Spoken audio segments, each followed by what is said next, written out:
Nueva conferencia de presidentes, como todos los domingos durante la duración del estado de alarma, en la que hemos comentado diversas cuestiones. Lo primero de todo, he insistido mucho en que Asturias va a cumplir el plan de desescalada y, por tanto, esa entrada en la nueva normalidad será el 21 de junio, que es lo que pretendemos para ir graduando la forma de incorporarnos a esa nueva realidad. El Gobierno nos ha comunicado que va a aprobar un decreto ley teniendo en cuenta que la prórroga del estado de alarma finaliza precisamente el domingo 21 y ya no estaría en vigor, para que a partir de ese momento de que decaiga el estado de alarma haya determinadas normas de comportamiento en torno a esa nueva normalidad. Esto es importante que lo tengamos en cuenta. La nueva normalidad significa que no vamos a poder vivir como vivíamos antes hasta en tanto en cuanto no aparezca una vacuna o un tratamiento eficaz contra el coronavirus. Por tanto, tendremos en esa nueva normalidad que acostumbrarnos a convivir de forma permanente con medidas de seguridad como el uso de la mascarilla, como las distancias o como la higiene. Esa es la nueva normalidad a la que vamos abocados. También se nos ha planteado una modificación en la propuesta del fondo de compensación, que como saben es un fondo no reembolsable de 16.000 millones de euros que el Estado concede a las autonomías para ayudarnos a compensar los gastos o el exceso de gastos en materia del COVID. En este sentido ha cambiado el planteamiento inicial. Al principio eran 10.000 millones para compensar el gasto sanitario, 1.000 para lo social y 5.000 la pérdida de ingresos tributarios. Y en este sentido se hacen algunas modificaciones. Por ejemplo, la compensación sanitaria serán 9.000 millones, pero es cierto, muy importante, que se recoge una de las propuestas de Asturias. Para nosotros, fundamental, que no solo se compute la población normal, sino que sea la población protegida equivalente, que es un concepto sanitario que se utiliza que tiene en cuenta nuestra situación especial, los mayores de 65 años o otras situaciones que complican la prestación de servicios sanitarios. Es muy importante esto. Que pasemos de ser población normal a población protegida equivalente beneficia de forma fundamental a Asturias. Pero además se incrementa el peso que se le da a la variable de población. Al principio, en un primer reparto de esos 6.000 primeros millones de euros, iba a ser sencillamente un 20%.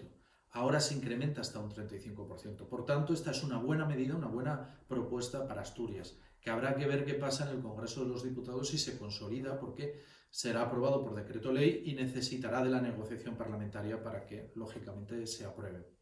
Otra de las cuestiones en la compensación de esos 9.000 millones destinados a la sanidad que nos beneficia es que ya no solo se computan las PCRs positivas, sino todas las PCRs. Y esto es muy importante, porque Asturias ha hecho un esfuerzo fundamental y por suerte hemos controlado mejor el virus que otras comunidades, pero el esfuerzo en hacer las pruebas PCR están encima de la mesa.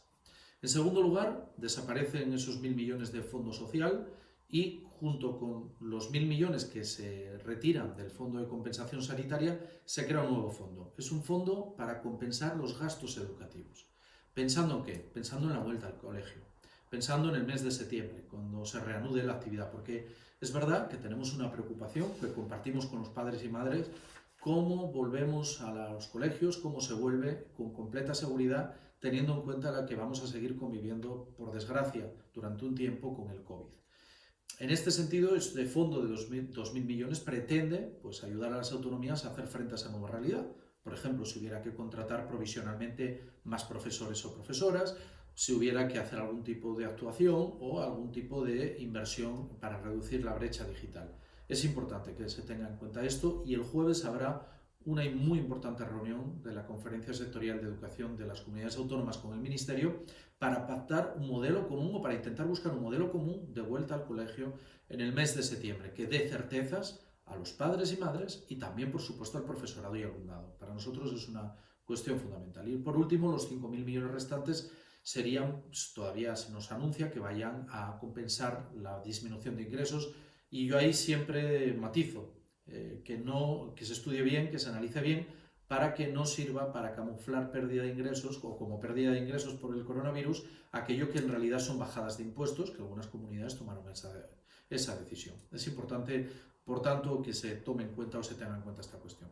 Otra de las cuestiones que hemos planteado es que vamos a dialogar varios presidentes autonómicos, en concreto mi caso con el cántabro y el gallego, la posibilidad de solicitar al gobierno de España que se restableciera la movilidad entre nuestras tres comunidades autónomas antes de la finalización del estado de alarma, antes del domingo 21.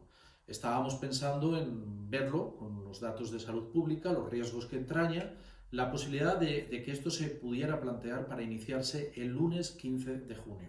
Pero como digo, esto es algo muy prematuro, lo hemos hablado hoy, tendremos conversaciones y por supuesto también con el Gobierno de España, que es fundamental desde el punto de vista de esa respuesta. Y por último, también hemos hablado nuevamente de un gran logro, que yo creo que es un avance fundamental desde el punto de vista de la creación de derechos de la ciudadanía, que es el ingreso mínimo vital.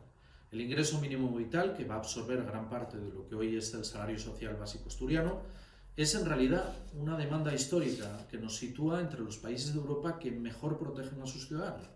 Y es que nosotros venimos insistiendo que en las crisis, en este tipo de crisis, en este caso una crisis sanitaria que genera una crisis económica y social, no pueden perder los de siempre, no puede dejarse a nadie atrás. Por tanto, el ingreso mínimo vital, que es una de las grandes apuestas y de los compromisos que ha puesto encima de la mesa el Gobierno de España, en realidad nos va a beneficiar como sociedad al conjunto de España, pero también a Asturias, y no quiero dejar de ponerlo en valor como una cuestión fundamental.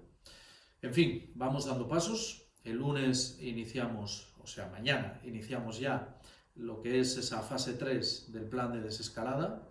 Hasta ahora hemos hecho bien las cosas, incluso cuando han surgido rebrotes hemos sido capaces por ahora de controlarlos, pero es muy importante que seamos conscientes de que esto no va a ser temporal.